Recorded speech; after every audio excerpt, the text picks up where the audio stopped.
Hey, everybody, tune in to Recent Tartarians. Recent Tartarian. Recent Tartarian.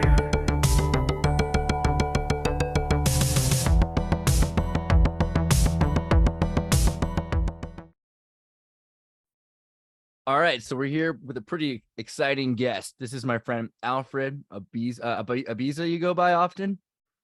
Yeah, of course. Dude, introduce yourself right now. I know we were trying to do this video for such a long time, and then there's been attacks on your city, power outages. You know, it's just crazy. So tell us where you are right now. Yeah. My name is Alfred Abiza from Nigeria in the city of Kebbi State. So I'm 28 years old. I'm a graduate of philosophy from the University of Benin. And I'm here dialoguing with you, and I'm glad about that. Man, it's amazing. So you studied philosophy. What got you into philosophy at first? Why did you decide you wanted to study philosophy? Actually, I wanted to study law. Uh-huh. Yeah, but because of my seeking admission, I was unable to get law because law is somehow expensive here in Nigeria. So I decided to settle with philosophy. Yeah. Interesting. So how does law work in Nigeria? I mean, do you have a bar exam? Is it based on the British law system, or how does it work in Nigeria? Yeah, actually, the law we have here in Nigeria is somehow a borrowed law from the British civilization. Yeah, because as a British colony, most of the things that we have here in terms of intellectuality is actually from the British worldview. Yeah, you get it. So even the philosophy itself, most of the things we learn are mostly from the British. Our constitution, everything is, is always following the British civilization. Yeah. And although so actually our culture too has some kind of some kind of elements in the laws that we have, but a bulk of it is actually from the British. And then we now talk about the religious aspect of it. So everything is, these three major aspects: the African tradition, the British civilization, and both the Christian and the Islamic worldview form the law that we have in Nigeria, actually. that seems really complicated, because if you've got this secular British system that's not very religious, and then you have a very fanatical, fundamentalist religious group that wants to follow, how does that work together? Yes, you see, that can give you a clue of the reason there is so much conflict in Nigeria right now, because there are so many people like us who believe that because the African worldview is holistic, but the British worldview, I think, is more or less individualistic. And then the religious worldview, most of the times, they are conservative. No room for change, no room for questioning. Do you understand? That is why there is so much, conflict in Nigeria. You get it? So we have a group of people who are fundamentally conservative. They don't want anything changed, just leave it the way it is. And that's period. Then we have other group of people who are coming from the Western perspective now, who say, no, this thing needs to be questioned. We need to rearrange this thing for the good of everybody. And then we have some group again, who are the African conservatives, who are also saying, no, we have to go back to our roots. So after everything now, you have different people, and so you have different conflicts everywhere going on. So it's really challenging, I must say. And so Islam isn't the only thing. Obviously, you're saying that there's native influences. Can you give an example? Can you think of anything that's like a traditional Nigerian cultural element that's made its way into law or philosophy or government, culture there? Okay. Like right now, election is fast approaching in Nigeria. February next year will be the Nigerian election. And we are currently selecting our candidates that we're going to sell on the day of election. And then there is a huge conflict right now because the major political party, which is the APC, they have a candidate already who is from the Muslim worldview. And that particular candidate, by the Nigerian arrangement, is supposed to choose a Christian candidate so that the equation will be balanced. And the Christian candidates must be from the north, since he is from the south. But because of this issue of alignment, people trying to promote their religion, because the Muslims believe that you have to vote for a Muslim. As a Muslim, you have to vote for a Muslim because, I mean, competency as a prerequisite is not there. They are not trying to say, let us vote for a competent person, but they are trying to say, let us vote for a person who is a Muslim. Are you getting me? Right. So, but you also have Sarah Hoons, right? Or you have, what do you call native witch doctors or more spiritual, indigenous practices? How are they respected or are they attacked? Absolutely, they are not respected. In fact, they are the minority right now.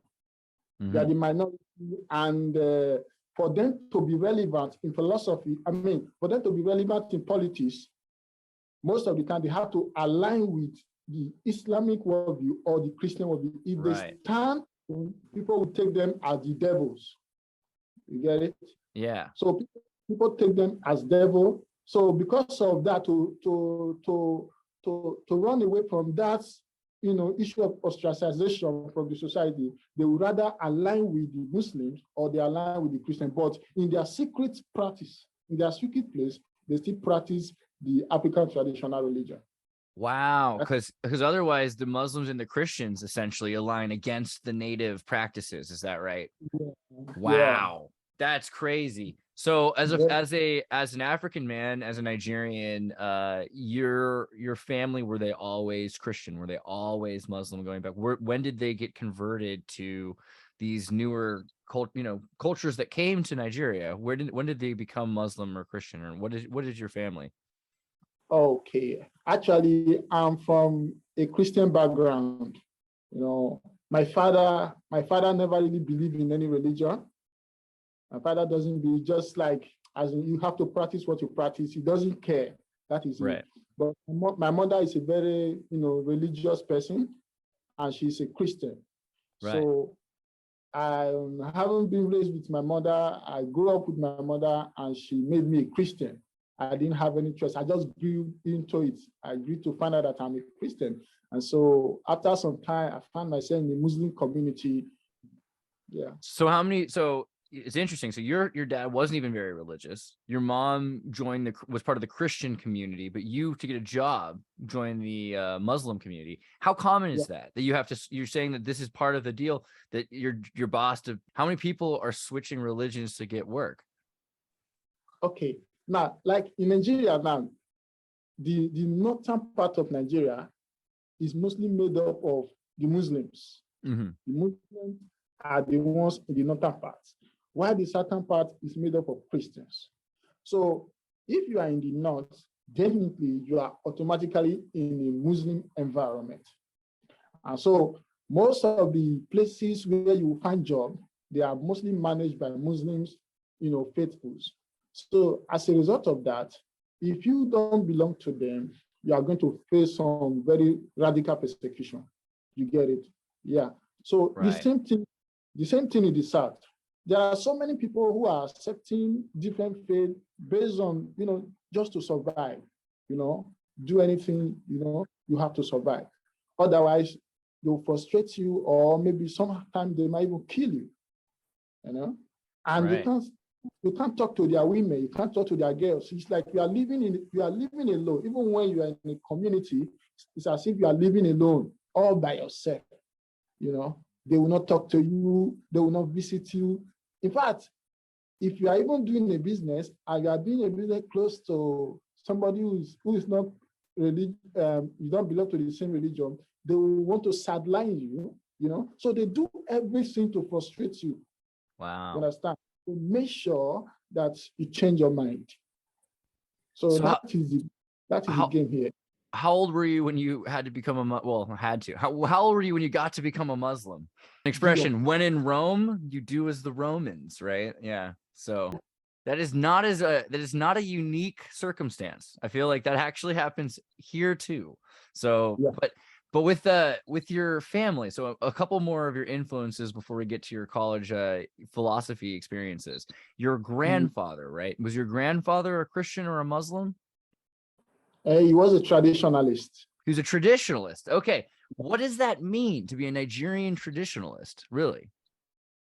Wow. To be a Nigerian traditional is to believe in the ways of your ancestors, and the ways of your ancestors is, if I may use the word, is holistic, like reality is connected. You don't separate things. Everything is one. For an African traditionalist, for example, if I do anything, that thing has effects on another thing. And that is, so reality keep moving, in a kind of vicious cycle. Do you understand? So they don't separate anything. And now, me living that particular lifestyle, moving into another lifestyle now, which is entirely different. But that now is strange to me. And if I go there to my traditional home, there are ways that are going to be strange to me too. You understand me? Yeah. Yeah. So because, for example, let's look at it this way. If it doesn't rain, the traditionally has an interpretation why it does not rain. You get it? Why wouldn't it rain? Pardon? Well, why wouldn't it? Well, go ahead, but why would not it rain? Why would it not rain? Listen, like we are living in an agricultural society where people are farming. You understand? So if in a particular season, the rain is not much for the growth of crops and all that, the African traditionally is going to link it with some actions that somebody has done that is making the gods to punish him. So karma, it's like karma. So if there is so much sin in the community, the African traditionalists believe that because of that sin, it will not fall. Wow. You get it? So yeah. That is, so one thing always affects another. One thing always affects another. So that is for the African traditionalists. Yeah. So please let me plug my phone as I'm talking with you so that I will have enough charge. Oh yeah, of course. Yeah. It's all right. Hey, so wait, that is a mosquito net behind you? What's it called? Yeah, it is. It is. If I have to survive mosquito here, I have to put this net. Otherwise, it's going to be terrible. I can't sleep without the mosquito net. What did you say it's called again? The environment without the mosquito net, we call it the white man's grave because the white man doesn't like mosquito. He doesn't like mosquito. So it's very difficult for the white man to live with mosquito. So we always put the net, wow, to make it all right. Yeah, it's amazing. So we've got a crazy thing here. You're living in a sense chaos because you've got the Islamic State, you've got the Christian state, and you've got traditionalism. Even your family, your grandfather coming from a traditionalist path, which clearly has to influence your interest in philosophy. And the way you were describing Nigeria today, kind of alone against the world. It sounds like Thomas Hobbes. It's like Hobbesian rights and philosophy and chaos. Do you think of yourself more as a Lockean or a Hobbesian? Do you like Thomas Locke or do you like John Hobbes more? Well, I want to say something. Right now, Nigeria, we practice democracy, right? But I think that the kind of democracy we practice is a false kind of democracy. The African government system, in terms of our, political powers, the African practice a kind of monarchical system of government, which I can say that it is, it can be aligned with that of David Hume, David Hume, right? Yeah, a kind of absolute monarchy. Do you understand? So if the democracy we practice, if it was real, like the one we practice in America, or like the one you practice in America, I would have loved it. I would have loved it. But we claim to be practicing the democracy from America, from Europe, yet we have allowed religion, to spoil everything for us. Now, imagine we are choosing a candidate right now. Competency is not discussed. What we are discussing is which religion is he from? If you want to be the president of Nigeria, which religion do you belong to? In America, we've had the same problem, though. I mean, I think we think of America as being this great. Oh, are you okay? I think your camera. Hold on a second. Because the thing is, the democracy in America has a beautiful name. The American dream is this great idea. We think America is just perfect, right? I mean, TV shows. But if you get off of the Hollywood camera and you just stand on the Hollywood Boulevard in real life, you'll see a bunch of people that are homeless, living on mattresses, in tent cities across America. And this idea of democracy, I mean, I think we vote with our dollar. So people that have more dollars get more say. It's a lot harder than we think to have justice. I don't think America has, but it's a great idea. And I think so many people think, oh, if we had American justice like on TV, then our country would be better. Do you think that that's a good thing, that this kind of this illusion, this metaphor of perfection, that the American Hollywood dream, even if it's not real, do you think it's useful for helping Africa and the world try to better itself in its own way? Yeah, actually, over here, America is a country that we always look up to, actually because of, what we see on the TV and all that. Many of us have not been there, so we don't really know the reality of the situation. Yeah, well, based on what we have seen, we believe that at least they are ahead of us. I must admit, they are ahead of us. Democracy, you see, strive in a society of educated people, because for people to be able to make decisions, they have to be informed. They have to know what they are going into and all that. So I think there is no perfect, system of government anyway. But if I should compare the American democracy with what we have here, I believe that we have a lot to learn. Despite the flaws of the American democracy, we still have a lot to learn from them. You get it? Right. Yeah, because now in Nigeria, we claim to be practicing democracy, but I can tell you vociferously that what we are practicing is a false pseudo-democracy. It's a pseudo-democracy because now we have the Islamic laws, the Sharia law, and then we have the Christian community who try to follow, what the Bible says, and then we have the Nigerian constitution. If you are living in a Muslim community, most of the time they are going to take you to a Sharia court. If you mess up, they will take you to a Sharia court. They will use the Islamic law to judge you. You get it?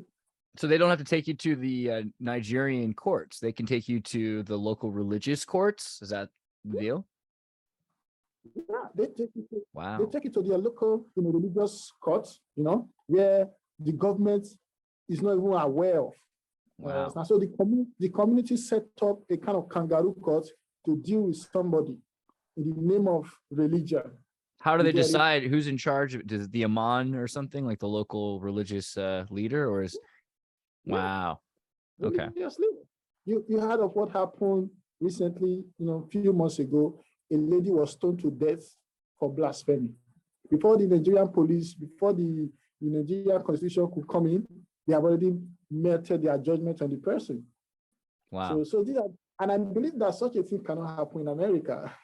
I think so. So that is why I believe we still have a lot to learn from, despite the flaws of the American democracy. They are still far ahead. And I think that education is our major problem here.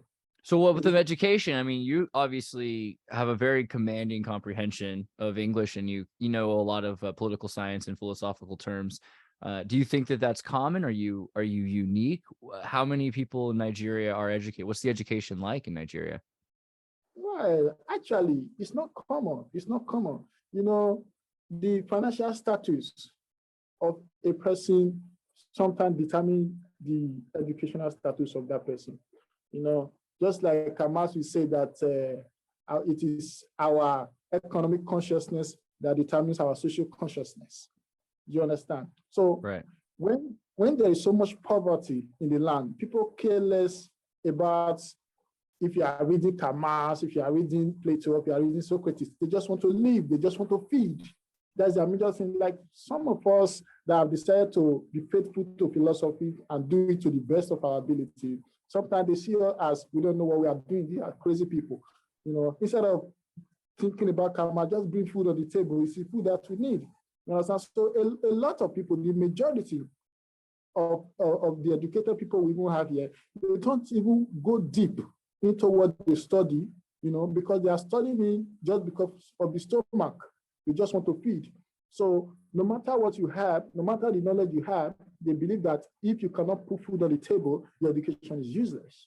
Do you understand? So that is it. So even when some of them are educated, they are educated in a way that it is only to solve the financial needs, the daily needs of them.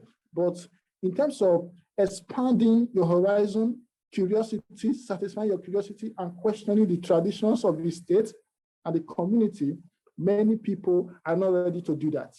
You get it? Because when you are so curious, when you ask questions so much, people will get tired of you and say, this one should get away.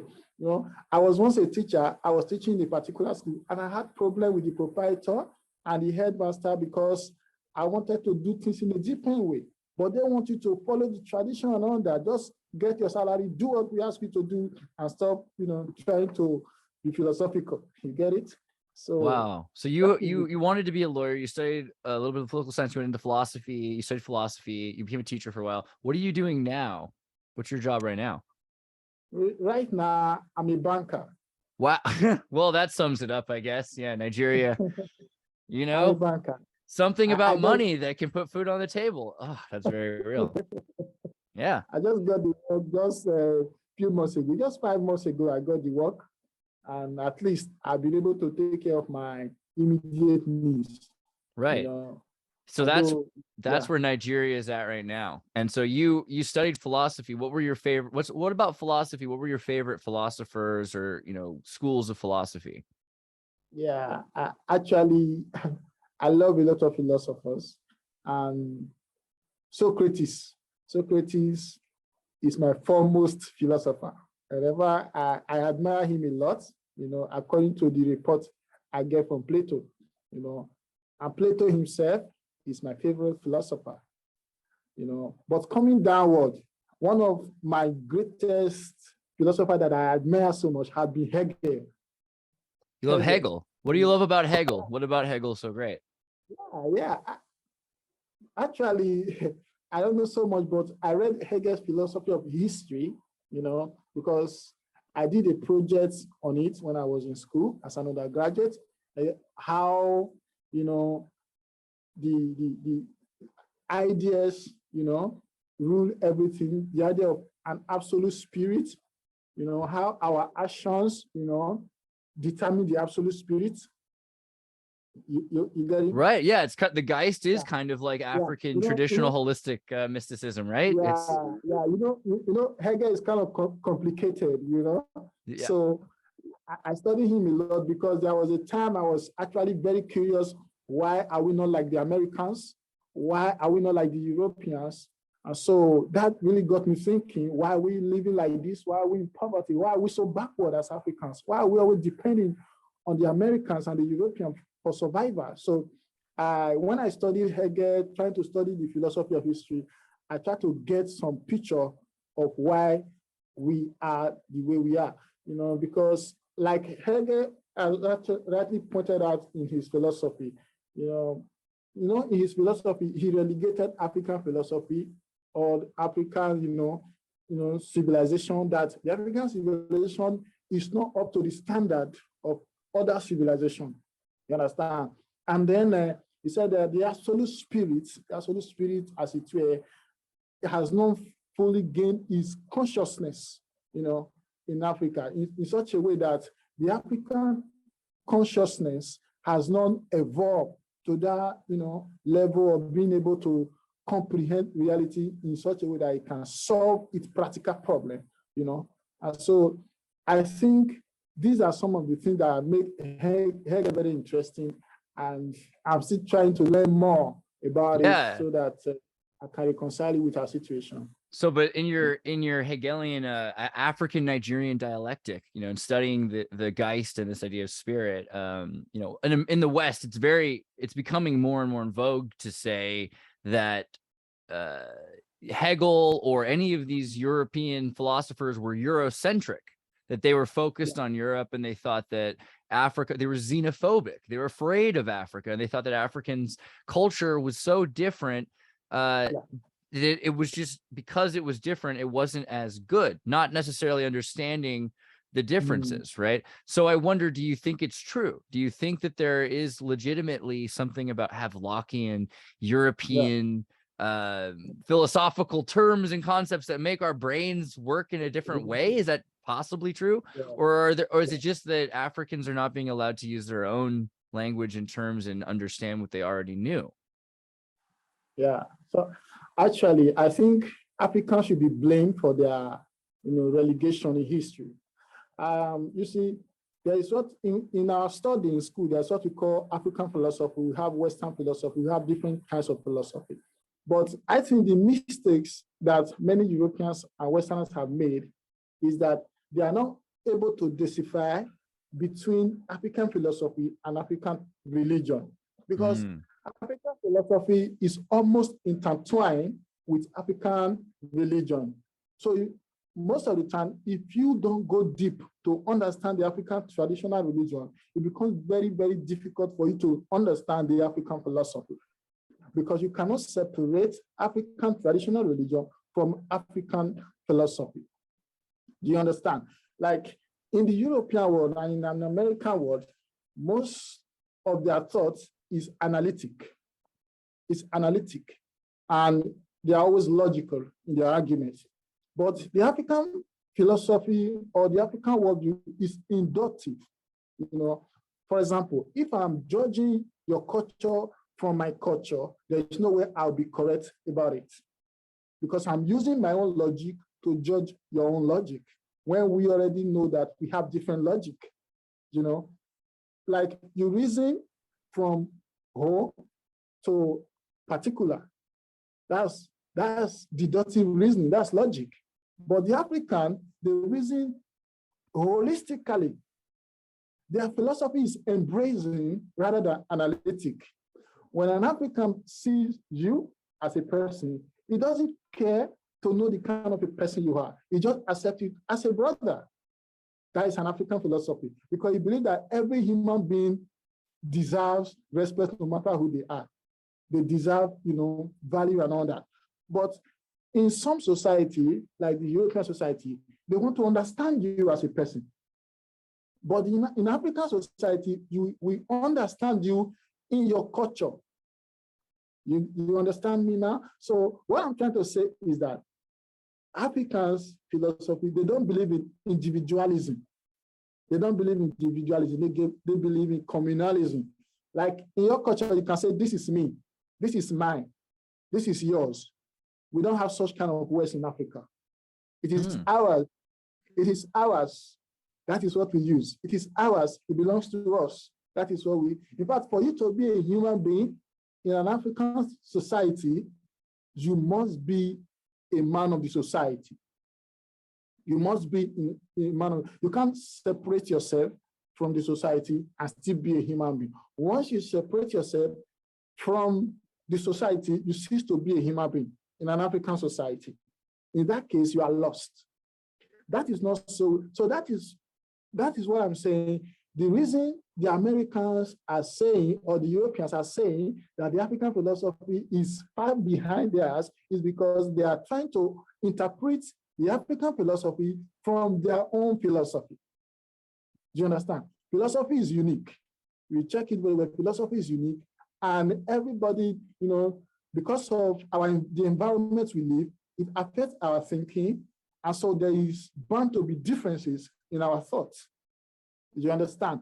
So I believe for me or for you to understand the African philosophy, you must understand the way of life of the African people. What is their challenges? What is their predicament? What are they suffering from? You know, these are things that we make them to make it to understand their philosophy. But if you are living like now, you are not experiencing power outage, right? I just experienced it now. Battery got exhausted and so many other things. You know, mosquito, look at it here. You don't expect me to think the way you think right now. In fact, if you have a child now, you bring that child to Africa, the child will not be able to live here. The child will say, no, I have to go back to America, because the child will experience darkness. The child will experience, no network, so many things. So in that case now, do you expect my child and your child to have the same philosophy or the same worldview? It's not possible. So that is one thing. So the Europeans, they are 100% not right in terms of their judgment. You know, C.G. Seligman, a very, very notable historian, he pointed out in his book that the Africans, they don't have history. In fact, that the history that we now call African history was the history of the Europeans in Africa. You understand? And that is the reason I said before that the Africans themselves should blame themselves. You know, I have a couple of friends who everything they blame the Europeans. They blame the Europeans for Boko Haram. They blame the Europeans for Israel. They always say, no, we are human beings. We should be able to solve our problem. If you're always going to somebody to solve your problem for you, there's no way that person is going to respect you, because you already, take yourself to be inferior to that person. You understand me? So the fact that we are always trying to copy your culture, copy everything, there is no way you will not think that we are inferior to you, that we are trying to copy. And that because anything that is inferior, always lack self-confidence. You understand? So I think that is the problem of the Africans. And again, when you look at Africa as a people, now there are so many elements. There are so many elements that is making Africa an unsafe society to live in. One, the Europeans brought Christianity from Europe, right? You can hear me, right? And then the Arabs, they brought Islam from the Arabic world. And then in Africa, we already have the traditional religion that was thriving before these two religions came in. And then we also went to America to borrow the American democracy. And then we went to Europe again to borrow some of their system of government. You see, 4 elements in one society. That's a top thing, that's a top thing. And that is why we have not been able to get it right. You understand? So, in fact, there are some people right now who are saying the only way for Africa is to get back to our culture, to the ways of our ancestors, to see how they were able to survive. Do you understand? So these are so many things, I don't want to, take the conversation. No, it's fascinating. I mean, I'm thinking about Nigeria from, as an American, and we've got the way, and not even as just an American, but maybe I'm looking a bit at like 1967. You've got the Nigerian Civil War, and you've got the USSR, right? The Soviet Union, and that's a huge, the idea of community, because you brought up community and the idea of the African connection to community instead of individual as an ideological importance. What about China? Right now, right? China is trying to make relations across Africa to kind of replace how do you look at the cafeteria of ideas from the rest of the world and decide which ones to follow in Nigeria and Africa? Well, actually, I believe that our approach to other civilization must be purposeful. It should be purposeful in the sense that what is good for us, we should accept it. We should be pragmatic in our accepting other people's culture and other people's way of life. Do you understand? Now, right now, China, in fact, the Chinese are taking over the Nigerian economy. Right. And that is coming from the greediness and the selfishness of our leaders. Do you understand? So what they are doing actually is to mortgage our future. They sell our future to those people because of some economic benefits. Because somebody like me, I'm here, I've never spoken to a white man before. In fact, you are the first white man for me. Wow. And I've never seen a white man with my, I really like talk to the person. I've been seeing them from afar, but I've not had the opportunity to, because I'm a bit more octamaroon, don't worry. I'm not perfectly white. They have whiter people. So, because I'm from the low class in the society, understand? But thinking of the civilization we are supposed to follow, I have said it, that our approach must be purposeful. What is good in America may not be good in Africa. We have to understand ourselves, to know what is obtainable, to know what can work for us here. That is the reason I was saying that the democracy we are practicing is becoming detrimental. Because if democracy as an idea is good, it's very good, but if you take it to an illiterate society, it's going to be detrimental. It's going to be detrimental rather than adding value to that kind of society. So I don't think we should follow a particular civilization, whether America, whether Europe, or the Chinese. No. I think that we should find a way to develop ourselves. Even if we want to borrow from other culture, let us borrow the things that we know that are compatible with our own way of life, with our own problem. Do you understand? Right. Like in America, I don't know if I'm correct, hunger is not your problem. Hunger, is it your problem? It depends. Yeah, there are hungry people. See, America it's sold as this great thing, but there are hungry people, and there are people that are homeless, and there are people being killed irrationally by mobs or by police. We have all kinds of weird things. Okay, here's the thing. I know you were going somewhere with that, so I should let you go there. But I want to ask you a question right afterwards. So keep going. Hunger. Go ahead with hunger. Yeah.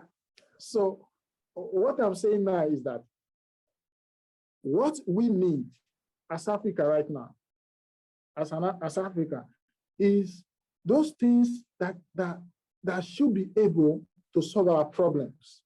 So we should look at our problem before we accept things from other culture. Like we shouldn't just bring something because it is working over there. We should adopt it because it will be able to solve our problem. You understand? I like the Chinese. For one thing, they are innovative. They're hardworking and all that. You understand? But if you look at it from another perspective, the capitalism has its own shortcomings.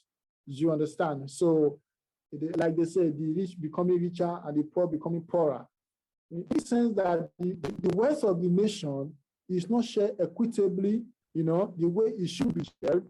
This has, be very, very, very, detrimental to us as a people. So I'm not going to say that we should follow a particular civilization. I'm not in for that. I believe that we should choose things from different cultures that are beneficial to us, and we should use it to develop our own that is unique to us, so that we should be able to stand in the international community. We should be differentiated and say, this is an African, not this is a copycat, Right. from America. No, we should be unique. We should be unique. And I love to be unique. I know Libya, Gaddafi was trying to do that, and it's kind of interesting, how the effort that went into that. But I think about democracy because you bring it up, and in America, there's definitely a part of America that looks at, we're technically a republic. We have democracy as a mechanism, but technically it's a republic, because if it was a pure democracy, then 51% could just kill the 49% in a vote, right? Yeah. In any way they wanted. You can imagine a prison. What if a prison's got 100 people and 99 vote to rape and murder? for one guy, but it's 1 to 99. So it's a democracy, right? So, we think of George Bush in Iraq, right? He brings democracy to Iraq. Democracy is a very powerful weapon. It's more powerful than a nuclear atomic bomb because it can completely destroy the culture. Do you think that is that a big problem, or do you think there's a solution in the court system, like to have a republic, to have values? I mean, how is democracy being weaponized in Nigeria? Wow. It has been weaponized greatly, looking at it from, in our previous conversation on Facebook, I told you that the Christians and the Muslims, they have taken over the country, because they control the majority votes. Do you understand? Right. So how many Christian or Muslim? Is there like 51% Muslims in Nigeria or anything like that? Actually, I think if I should, from my perspective, I think it should be 50-50. Okay. But Nigeria, we have northern Nigeria, we have southern Nigeria. Majority in the northern Nigeria, they are Muslims, while majority in the southern Nigeria, they are Christians. Do you understand? But Muslims are more radical when it comes to power. They are more radical and decisive, and they are more, united. They are more united when it comes to fighting enemies. So because of that, they control the politics of the country. The Christians, they want to go to heaven, pray, God, things like that. So some of them, they don't even have interest in politics. As a result of that, the Muslims use the opportunity to subdue them. Do you understand that? And so that is it. So talking about, the tyranny of the majority is a major problem in democracy. And I must say, like right now, the competent people, the intellectuals are not finding their way to the corridor of power. The people who are finding their way to the corridor of power are people who are religious, in such a way, not necessarily because they are competent, but because their religion, they have so many people. Yeah, it's a faction. Yeah. Things like that. So it's all about fashion. So if you had 50, if you had 51% Muslims, could they make a law that everyone had 49% had to be Muslim? Could you have could enough people vote to make Islam the religion of Nigeria and everyone have to join through democracy? No, because the constitution of Nigeria is purely secular.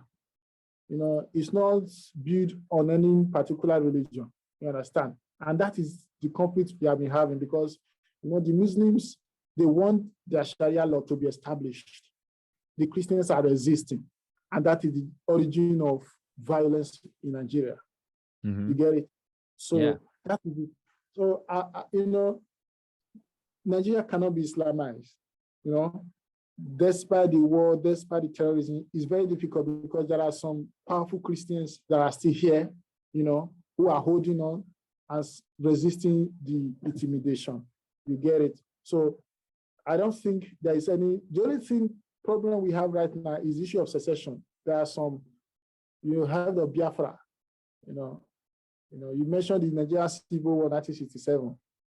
Those ethnic groups who feel that they have been subdued for so long, they are still coming on to say, no, we want our independence. Nigeria is not working. There's no point being in this country. So there are still people like that. Yeah. So you talked also about the traditional, idea of bringing back the ancient culture.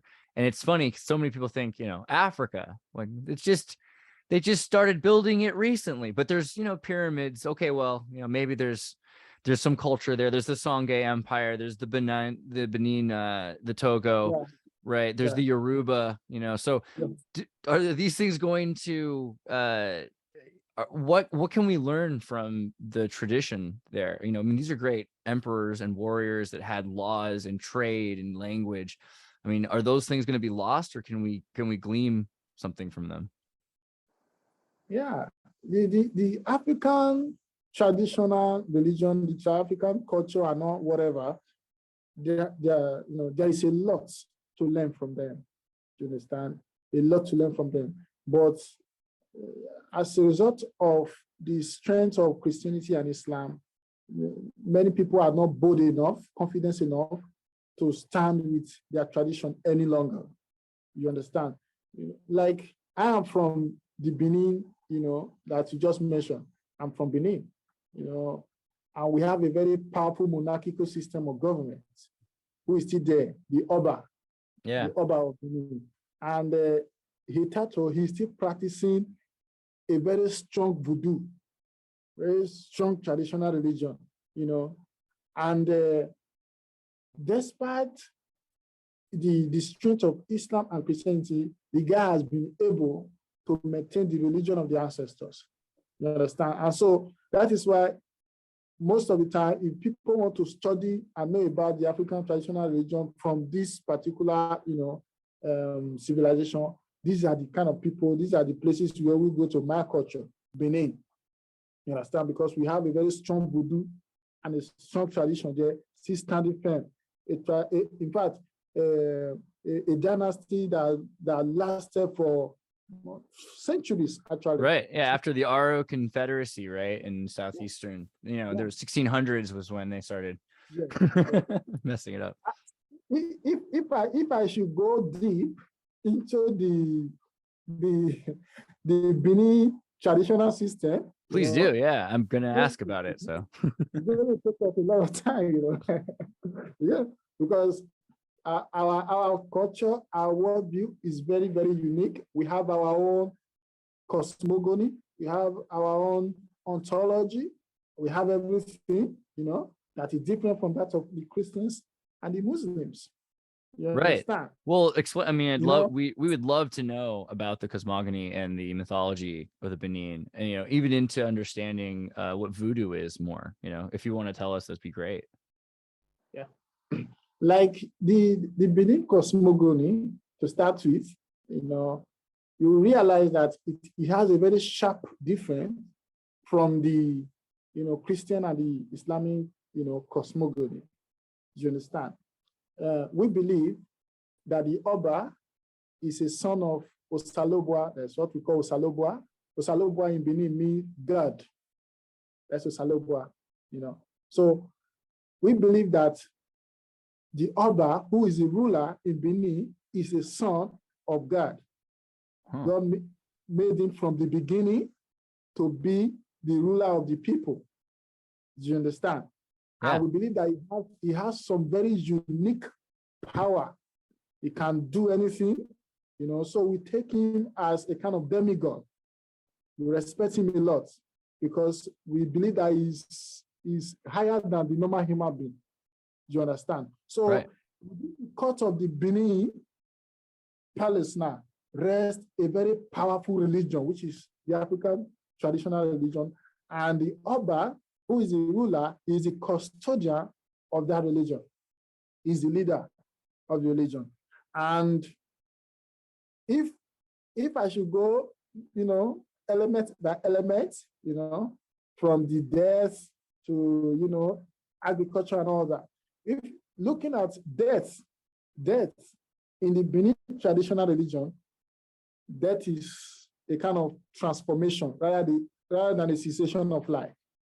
So we don't say somebody died, we say the person has passed to the other world. Do you understand? Yeah. Right. World bridge. Yeah. That is what we believe in ancestorhood. If you die, you go to the ancestor. If you do well, if you live the good life here, go and rejoice and enjoy life, with the ancestors and all that. And then the ancestors and the living, they have a connection. While the living keep pouring libation, praying to the ancestors, to ease their affairs and all that, the ancestor in turn also demand the praise, the worship of the living, So it's a kind of God-man relationship. Do you understand? That is for the Benin traditional religion. And so are there multiple gods as well and goddesses? Not to the status of omnipotence, not to the status of the Almighty. Like I said, the Oba is a demigod. Yeah, it's a demigod. So, for example, you can pray to God. But assuming the Oba prays for you, the prayer is more valid. It's like an You understand? avatar. It's like an avatar or a pope or, Muhammad even. It's like it's a prophet. Or is it because of blood? Is it a descendant from the ancestors that connect him to God? Yes. Yeah. Yeah. Because it is hierarchical and it is hereditary. Like an ordinary person cannot become the Oba. It is hereditary. It is only the son of the Oba that can become the Oba. Mhm. So the lineage is unique. I would believe that they have been set aside by the Almighty to preside over, the society, the Benin society, actually. Yeah. Right. And I know, so like in the 1600s, like the British and the Dutch were trying to wipe out the Oba's family to make it impossible for there to be. So is that a serious problem? Is it a limited amount? Have they? Yeah, in 1897, we had what we call the Benin invasion. Mm-hmm. Benin invasion. According to the legends, we are told that there's a particular festival in Benin Empire. It is known as the Igwe Festival. The Igwe Festival is a festival that is set aside for the celebration of the magical powers of the Oba. Oba displays magic, in such a way that everybody is amazed. You understand? Everybody is amazed. Yeah. So according to the legend, to the history, actually, it's not a legend because it is verifiable. You understand? It is written, it has been reported. So there were these British people who wanted to do business with the Oba, and then in that particular, period, the Oba was celebrating his magical power. And if the Oba is celebrating his magical power, he doesn't attend to visit us. So according to the history, they were told that they should calm down. They should wait for the end of the festival, before they can do business. The British, they don't understand our tradition.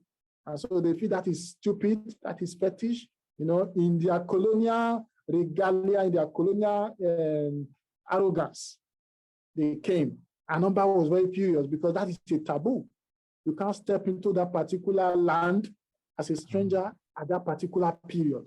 It has effects. Like I said, everything is connected. The gods are angry, So as a result of that, they were ambushed. They were killed. You understand?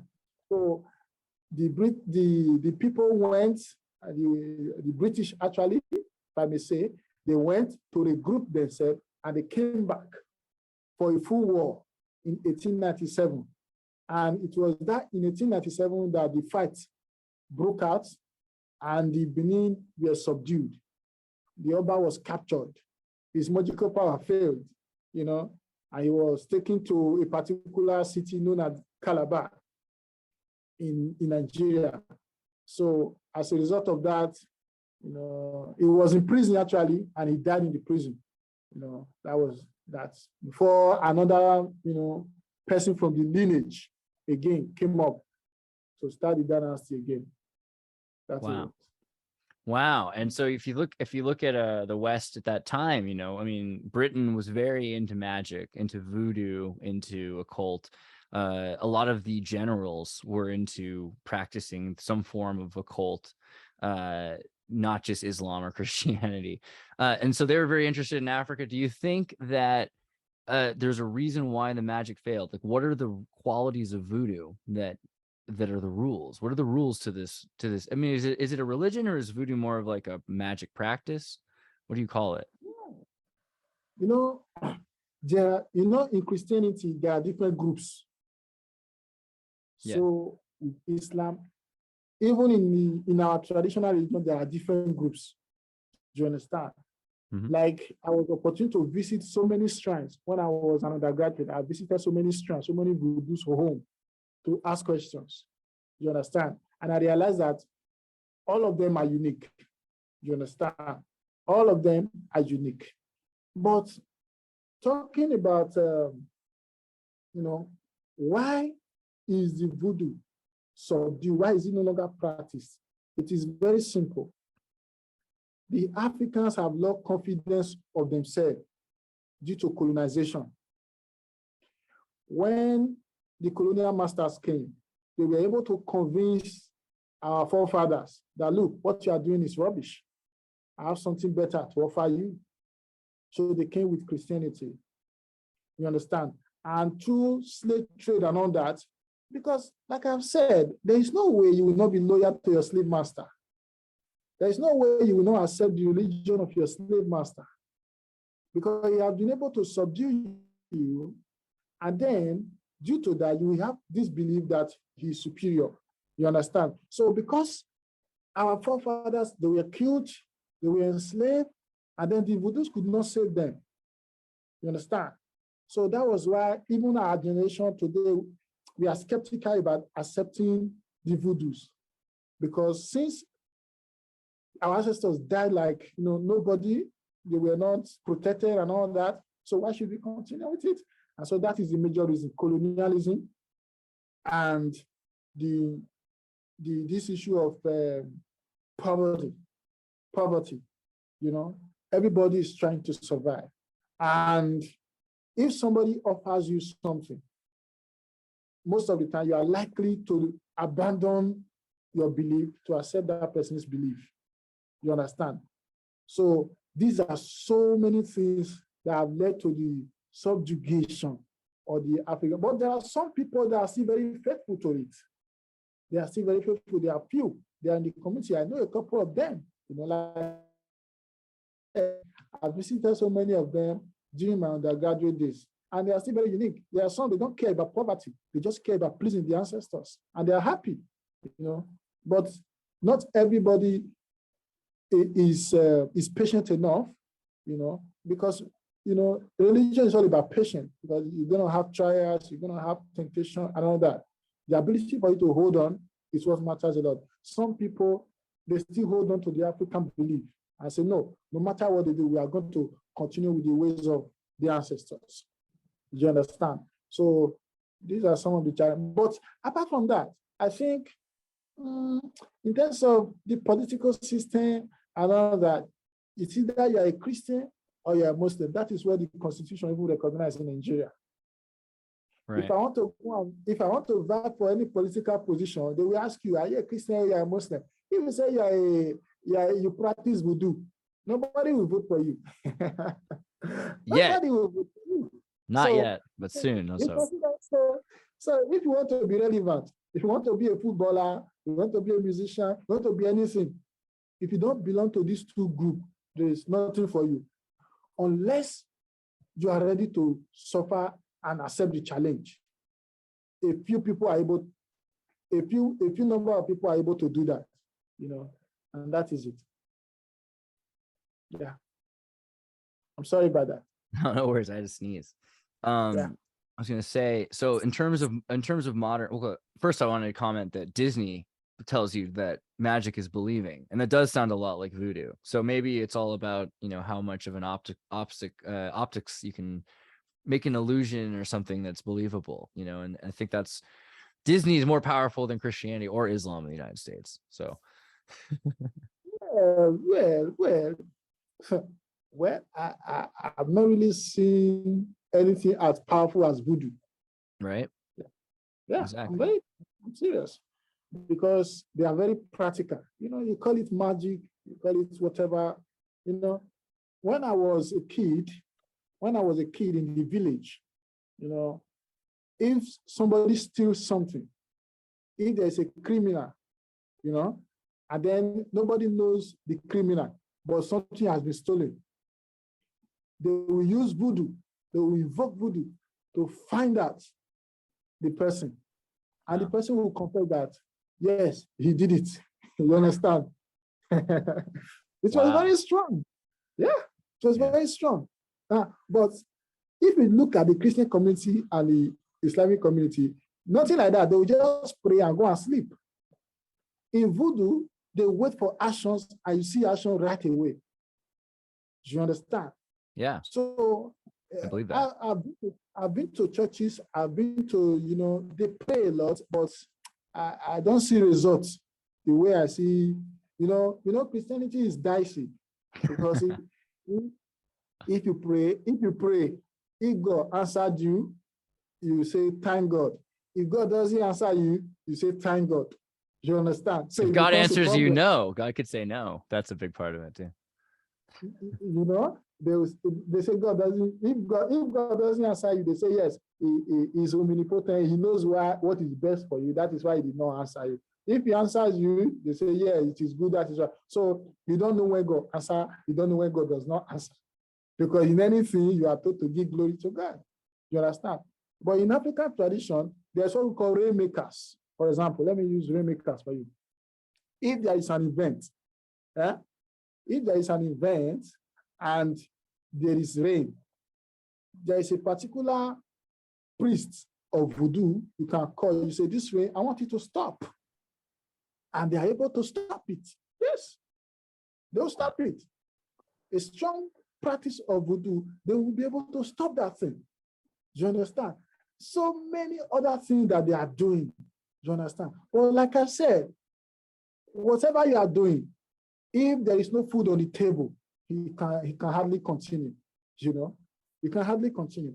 So that is one thing. So I believe that the voodoo is very, very powerful and is very, very strong compared to the other two major religions that we now have.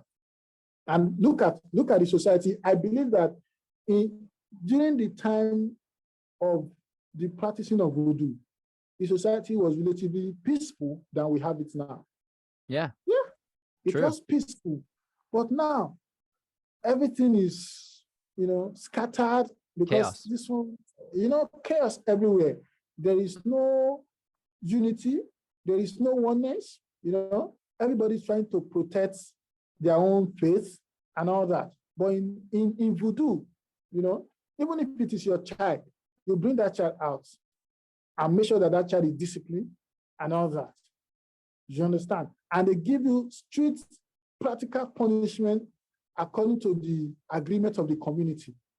You understand? But in these two traditional religions, when there is killings, when there is chaos, when there is kidnapping, they will tell you to go and pray. That's all. But in voodoo, everybody will come outside en masse. They will come out with some substance of their practice. Sometimes maybe in form of broom, in form of white chalk, native chalk. They will do magic and say, if this kidnapper comes here again, this is what will happen to this kidnapper. They will do magic. I have there was a particular community. Arabs were always going there to go and terrorize the people. You understand? And so one particular time, the voodoos, they came together, they did some magic, they performed some voodoo to make sure that night they do not escape. In fact, those guys, they did the robbery, they could not find their way out of the place. It was like they were hypnotized. You get it? It's like, so this is what, in fact, if I go back to my village, if I can recall when I was a kid, everything was beautiful. But now nothing is beautiful. We just want to go to heaven despite our suffering here. Wow. So there's some Kierkegaard for you. Yeah. Okay, if you were going to build a country from scratch, if you're going to start a Benin Voodoo Republic of Nigeria, right? So how could you integrate Voodoo into this new government? How would you build this new modern African Voodoo Republic? Yeah. Like I say, African politics, African economy, African, you have heard of the word Ujamaa. Ujamaa. What does Ujamaa mean? Ujamaa is African terminology, which means I am because you are. Because you are, therefore I am. Right. Which is a sharp opposite of the Kantian statement, cogito ergo sum. I think, therefore I am. Do you understand? Yeah, it's kind of like Ubuntu, I think they say in South Africa, right? Is Ubuntu. Yeah. So Ujamaa? Yes. Ujamaa is a kind of economic philosophy. Ubuntu is a kind of philosophical philosophy. I mean, a political philosophy. Gotcha. So I You am understand? because you, I am because you are. Yes, I am because you are. Because you are, therefore I am. I Wow. think does not mean I am. I am because you are. Do you understand? So Ujamaa. yeah. So when we are thinking about an African, and integrating the government and everything to make up an African society, what comes to our mind is that everybody, every individual is as important as every other individual. But that does not mean that it is democracy. Africa, they don't practice democracy. You understand? What we practice is a kind of monarchical system of government. You understand?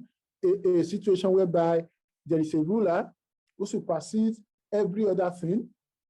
You understand? And then that ruler himself is like a demigod, and everybody is loyal to that particular ruler. But that ruler himself has to be faithful to the tradition of the state.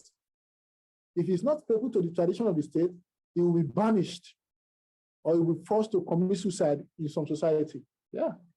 So it is a bit like Plato's Republic. You have a benevolent dictator, and then you have a newarchy of educated viziers. Is that right? Yeah, that's true. That's true. And then the wealth of the nation, the land and every property is at the court of the king. It is the king that share, the property, just like we call it communalism, not communism. We call it communalism, actually. You understand? And then, like this issue of uncle, auntie, we don't have it in African society. We only have brothers. My uncle is my brother. My uncle is my father. You understand? My cousin is my brother. So we don't have this distant, as long as you can still trace your relation with a particular person, that person is your brother. You understand? So everybody in the community at the end of the day is a brother to another person, to one another. Do you understand? So that is it. So in terms of creating a kind of government now, the leaders, the steward, the custodian actually of the tradition of the state, they are the leaders of the state. You get it? Yes. The priest is the political head. You understand? The priest is a political head. With the Islam is similar. They have the imams, their political head. Yeah. Yes. It's similar. And so, meanwhile, in other particular African society, the priest, hello? I hear you. Okay. Meanwhile, in some African society, the priest can be the kingmaker, rather than the king himself. He becomes the kingmaker. So in that case, the priest is now the leader of the judiciary. Oh, and he can be like in America, we don't have a full democracy. We have representative democracy. So if we elect a senator, the senator picks the president. So in a sense, it's similar. You could pick, this person would pick the, similar. Interesting. Yes, similar. Yeah.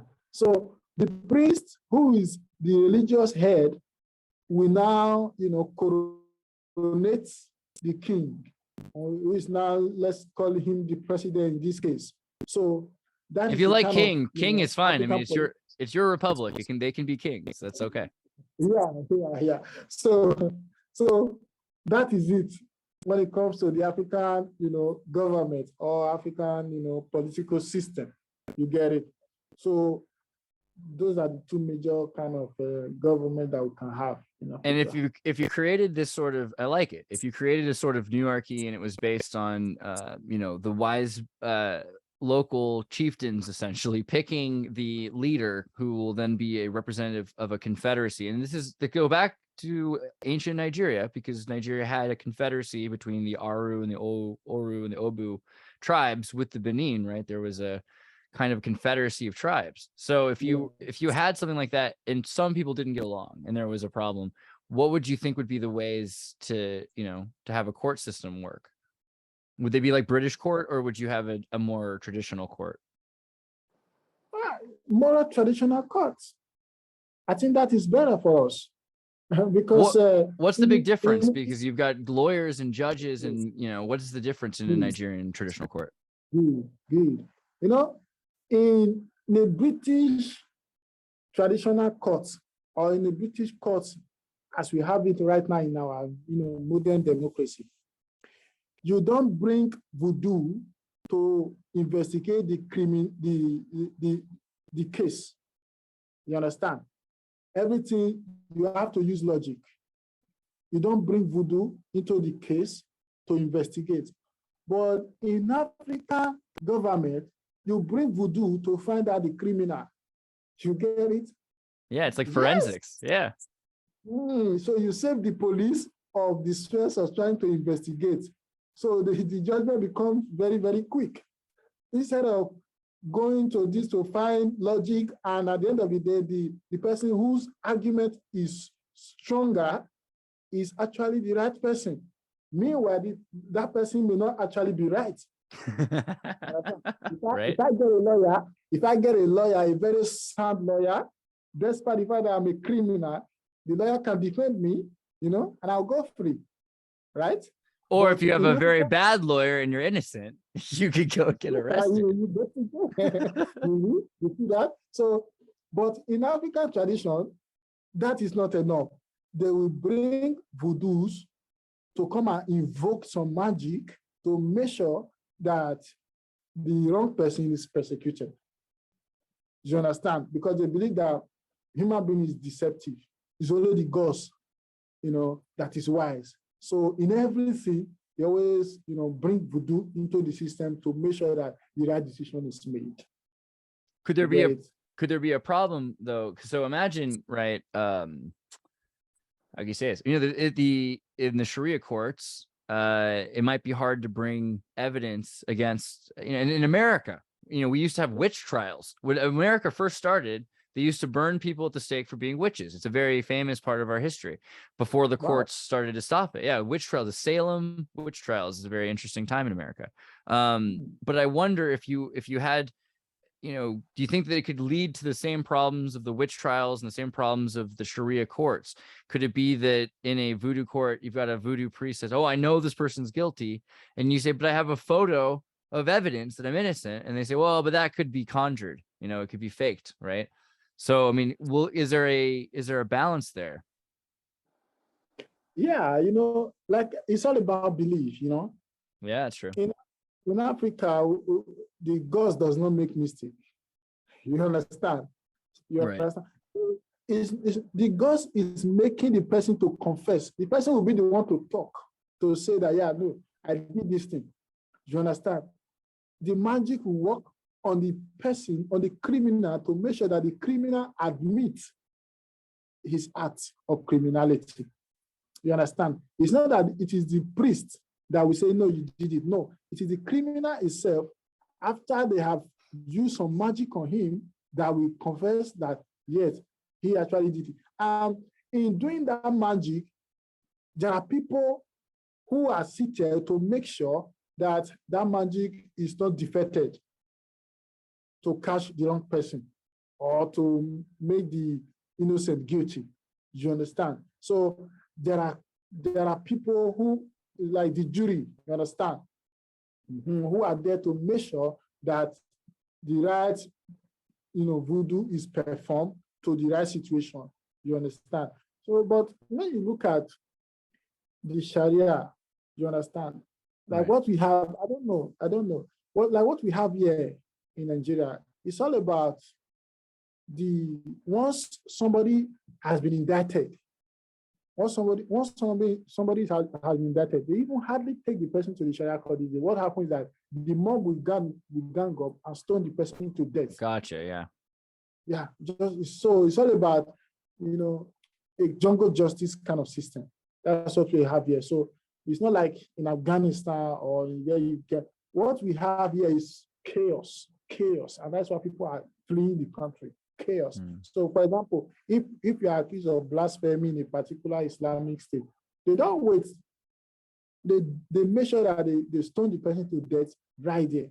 You understand? So you can imagine that kind of society. So they are the extremists, and they have overshoot their shots, and that has breeded so many problems and the lack of trust among citizens.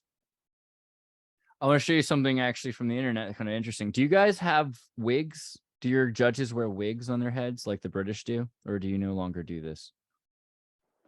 Yeah, we do this actually. We do this here in Nigeria. We wear wig and everything. So it's kind of Yeah. interesting. The wig tradition, British courts, all the judges, this is a lady wearing a wig. You can see this guy's got a wig on, and they have these weird coats. Americans still wear these coats, these big tunics. You know, it's not normal for an American to wear a dress if he's a man, but he'll wear this in a courtroom. It's a normal thing. Yeah. And you have to wonder, where does this come from? This the history of the wigs and the outfits. And, you know, the French wore them. And the French wore wigs because the Portuguese in Spain and the Arabs wore them, right? And the Arabs wore them because in Egypt and Alexandria, they wore them. And if you start looking back and you see the ancient Egyptian courts, I know it's a little north in Nigeria, but it's still in Africa, I'll say. And you've got this idea of the headdress. And so the court systems are always saying that they're trying to harken back to the ancient Egypt, ancient African court systems that existed in the past. What do you think about that? This idea of ancient Africa being the origin for, you know, maybe there was a gap, like there's a dark ages in a plague in Europe. Was there something that happened in Africa and it used to be, you know, the origin for everything? You know, this what you just is this is a very striking point, because I've not thought of it. But when I saw the picture, I started thinking, you know, looking at the wig, you know, the way they wear it. When you look at the Egyptian, you know, history, you realize that this was actually the way that some of their leaders, like pharaohs, you know, it's actually the way they were also dressing. And that reminds me, and that makes me to believe that, you know, culture, you know, cultural interaction, you understand? Cultural interaction, you know, like what we believe, what I... Oh, it froze. Can you repeat that part? Pardon? Can you repeat that? There was a glitch. Yeah. What I'm saying is that what I've studied from history, you know, from history, is that Egypt is the cradle of civilization. Egypt.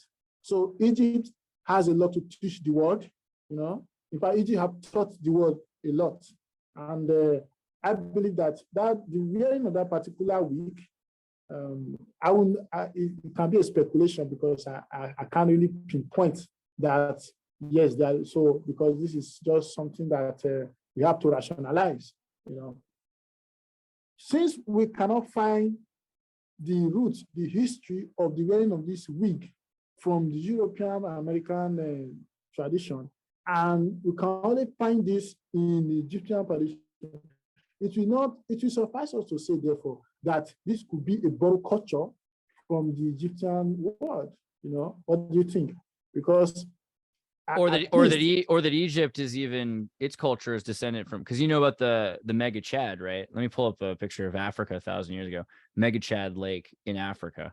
So we think of the Sahara as being this desert, but when you look at Africa, you know, not very long ago, there were giant lakes in the center, the Lake Congo and the Lake Chad, and then the Tamanrasset rivers ran across.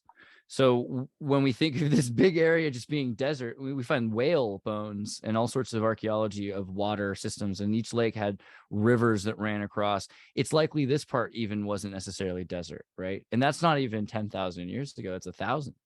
So everything about Africa, you know, whatever could have been here around it and into Libya, that's question. And we only know what we're told by Josephus and Romans afterwards, honestly, right? You know, honestly, you know, when your slave master is telling you your whole history, hey, you don't expect him to tell you the truth.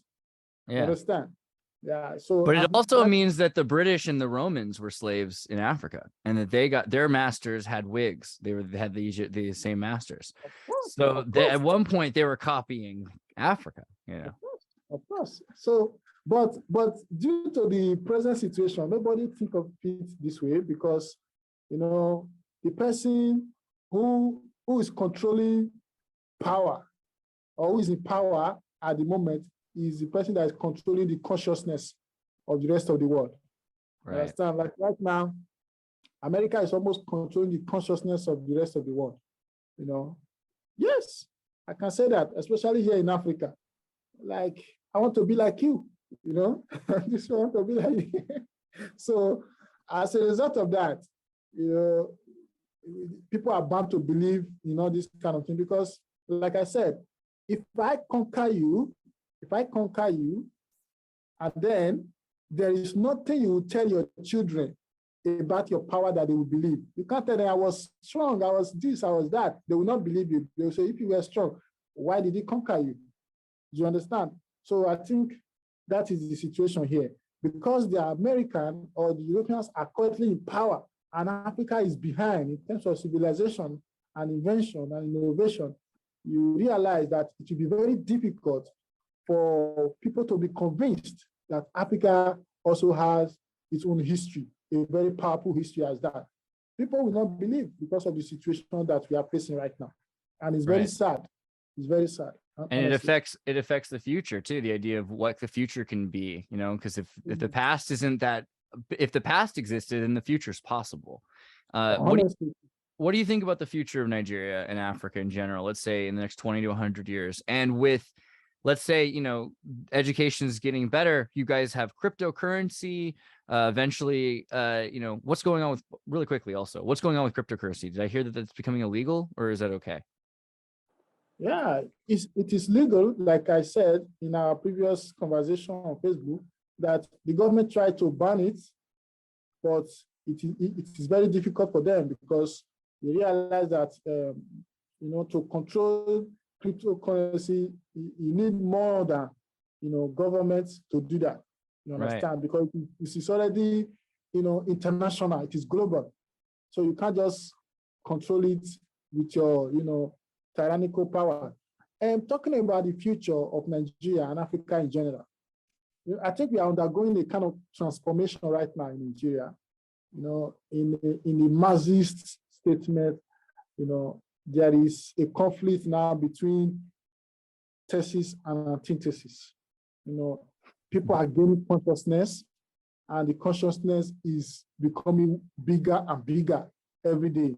And so people are beginning to question the rationality of Christian and Islamic religion, because what I realized is that these two are our major problems. You understand?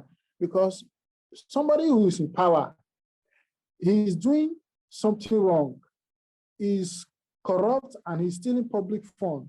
And then a bulk of the majority are told to go home and pray instead of holding, imagine that. Instead of holding the government responsible, they are told to go home and pray. And now some people are now saying that we are tired of praying. We want our rights. As you know, the university education in Nigeria, we have been on strike for over 6 months now. Over 6 months. Students are not in school because lecturers are not being paid. You understand? Wow. As a result of that, the youth are agitated. And some of them, they are beginning to attack political office holders. And when revolution is coming up, these are signs of revolution. Yeah. And then there are so many political prisoners right now, youth, young Nigerians who are being, molested by the police for asking for their right. And the more they do this, the more people become radical. You understand?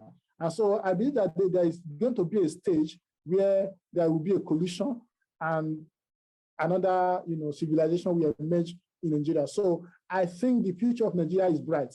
It is bright because the Nigerian youth and average Nigerian youth is becoming more politically conscious. Mm-hmm. Is becoming less religious and more critical. about the government. He's now holding the government accountable. Since I voted for you, I have the responsibility to also ask the question how you use the power I give to you. You understand? So right now, there's what we call the obedience movement in Nigeria. We have two major political parties in Nigeria, and these two major political parties, they are the APC and the PDP. You understand? These two major political parties, they are made up of old corrupt leaders, people who have been in government for years, who we have not seen a positive result from their leadership.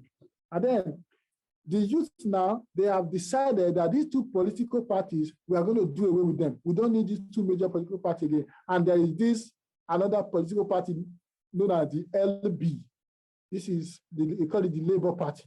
You understand? This particular party now, it has a very young, vibrant candidate who are studying. In fact, the candidate name is Peter Obi, and he studied philosophy in his undergraduate. He has gone far and wide. He studied economics in different, world, and he's very young, very simple individual. And the youth are saying this is the kind of a person we want. Otherwise, we are going to destroy everything and everybody will die if possible. So the future is bright because people are becoming very, very conscious. And philosophy too. Right now, huge. Right now, many people are more, are getting more interested in philosophy. You understand? Because they have seen the power of philosophy. Like somebody like me now, it is very hard for me to be manipulated to vote for a particular candidate, which I know very well that the person is not competent. Because of philosophy, I will rationalize. What can this person do if I vote for this person? You understand? Philosophy will give me that logical, ability to be able to decipher and design the right candidate from the wrong candidate. So the fact that people are becoming more aware, there is this self-awareness, and it is far gaining momentum. As a result of that, I believe that, in fact, the future is bright, and I hope that the vision is realized in my time before I die. Right. Well, I mean, so you said you started at the bottom and now you're here. So you were raised in a village and now you know Hegelian dialectic. How can other people do that? Do you have recommendations? So if someone is trying to learn and they don't have a lot of opportunities, they don't have a lot of access, what can they do to get to where you are? Yeah, actually, I think the first thing or the first cure, to a particular sickness is to admit that is for the patient to admit that he or she is sick. You understand? But one thing I realized is that religion, because of religion, many people have refused to admit that they are sick. And so it becomes difficult to convince them of, their problem. Or so many things. It becomes difficult to convince them because what religion is preaching concerning people like us right now is they think that we are the devils, we are lost, we don't believe, we are going to hell. Do you understand? Because we rationalize. You understand? But I am not an atheist. I just believe that this strength, this mental power that we have been given, it is good for us to use it if we must live well. Do you understand? So what I do in my capacity in my office and to my friends, and most of the time I try to bring up a very, very, striking conversation, logical conversation, that sometimes we argue a lot. You understand?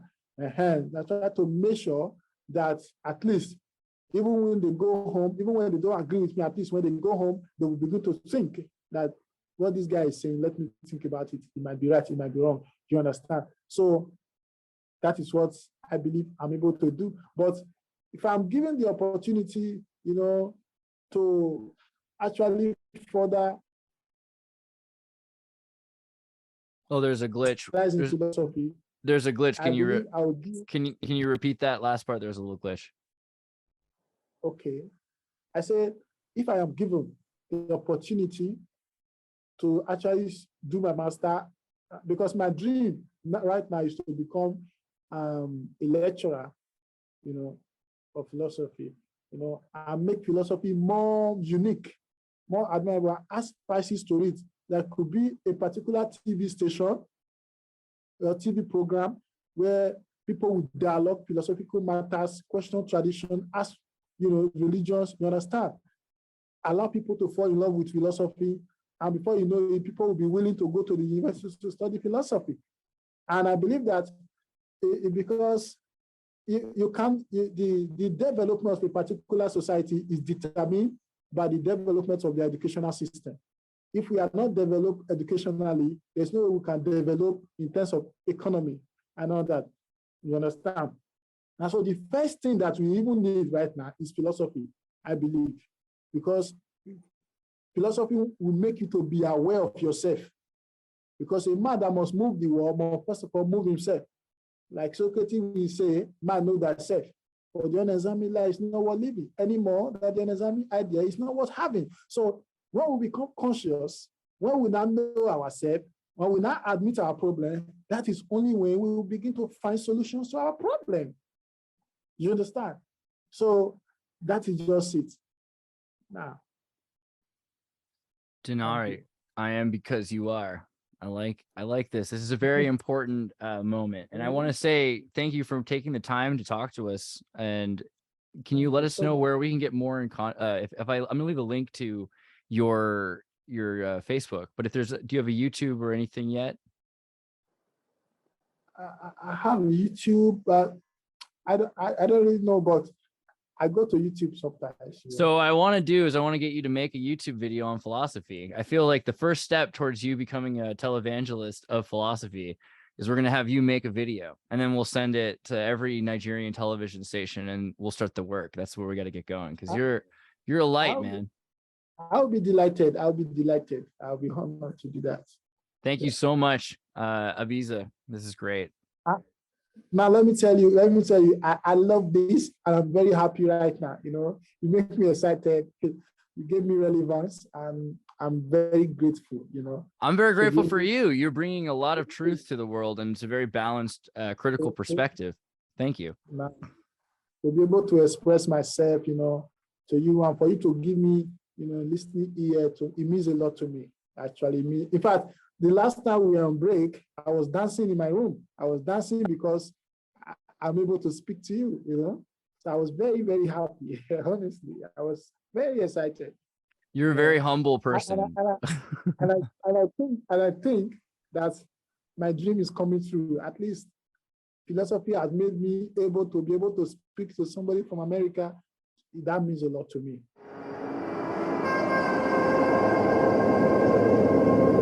Hey, everybody, tune in to Recent Tartarians. Recent Tartarians.